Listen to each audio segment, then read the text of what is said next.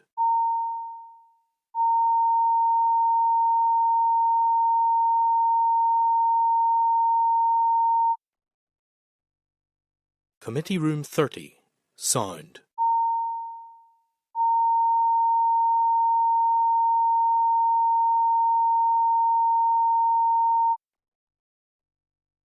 Committee Room 30. Sound.